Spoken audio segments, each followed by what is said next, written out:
नमस्कार दोस्तों, हमारे न्यूज़ यूट्यूब चैनल में आप लोगों का हार्दिक स्वागत है। तो दोस्तों, कर्मचारी और राज्य कर्मचारियों के लिए बहुत बड़ी खबर है। कर्मचारियों के लिए बहुत बड़ी खुशखबरी निकलकर सामने आई है। अब दोगुनी होगी पेंशन। ईपीएस पर जानिए बड़ा अपडेट। तो दोस्तों, वीडियो को स्टार्ट करने से पहले आप लोगों से रिक्वेस्ट है, वीडियो को कहीं भी स्किप मत कीजिएगा, क्योंकि इसी वीडियो के माध्यम से आज हम आपको पूरी डिटेल के साथ बताने जा रहे हैं।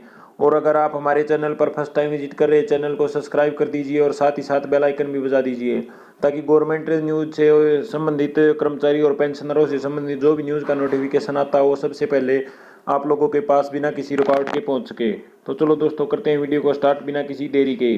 अगर ईपीएस पर लगी 15,000 रुपये की लिमिट हटी तो पेंशन की रकम दोगुनी हो जाएगी। हाँ दोस्तों, ये बहुत बड़ी खबर है। फिलहाल सुप्रीम कोर्ट में सुनवाई चल रही है। अगर इस फैसले पर फैसला होता है तो 20,000 रुपये की बेसिक सैलरी पर कम से कम 8571 रुपये पेंशन बढ़ोतरी होगी, जिससे कर्मचारियों में खुशी की लहर दिखाई दे रही है। जल्द ही ईपीएस के अंतर्गत निवेश पर लगी लिमिट के हटने की भी उम्मीद दिख रही है।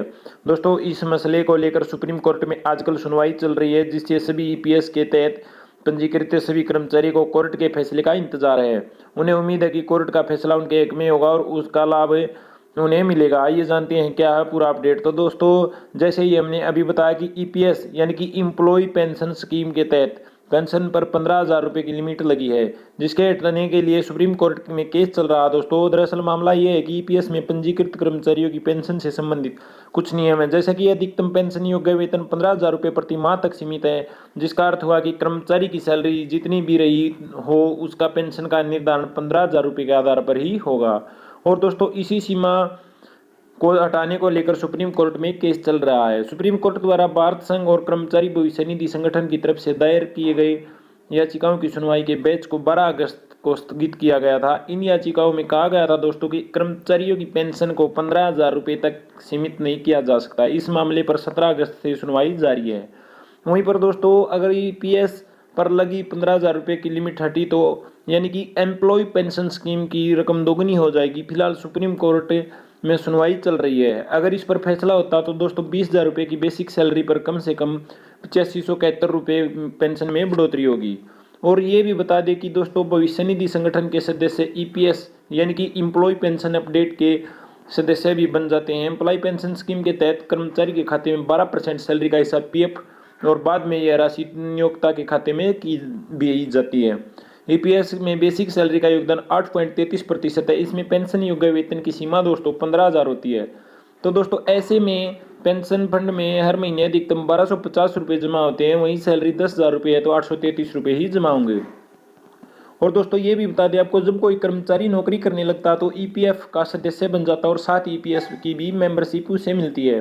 कर्मचारी द्वारा ईपीएफ में सैलरी का 12% हिस्सा जमा किया जाता है और इतना ही कंपनी द्वारा भी अपनी ओर से डाला जाता है। इसके अतिरिक्त 8.33% सैलरी का हिस्सा ईपीएस में भी जमा होता है। तो दोस्तों, जैसे ही पेंशन के लिए अधिकतम पेंशन योग्य वेतन 15,000 रुपये, इसका अर्थ हुआ कि पेंशन का अधिकतम हिस्सा 1,250 रुपये ही हुआ। इसके बाद कर्मचारी के रिटायर्ड होने पर उसकी पेंशन की गणना का आधार 15,000 रुपये, जिसके हिसाब से उसकी पेंशन 7,500 रुपये प्रति माह बनती है। दोस्तों, आइए अब समझते हैं कि कर्मचारी की पेंशन की गणना कैसे होती है। यदि कोई कर्मचारी दोस्तों ईपीएस में योगदान करने की शुरुआत 1 सितंबर 2014 से पहले करता है तो उसके पेंशन के लिए योगदान हेतु महीने की सैलरी की अधिकतम सीमा 6500 रुपये ही होगी। वहीं अगर उस कर्मचारी ने 1 सितंबर 2014 के बाद ईपीएस में योगदान की शुरुआत की है तो दोस्तों उसकी सैलरी की अधिकतम सीमा 15,000 रुपये होगी। आइए अब जानते हैं कि पेंशन की गणना कैसे की जाती है।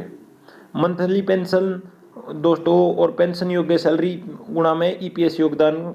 तो दोस्तों, यहाँ हम ये मान लेते हैं कि कर्मचारी ने 1 सितंबर 2014 के बाद योगदान शुरू किया तो इस आधार पर पेंशन योग्य दान 15,000 रुपये पर आधारित होगी।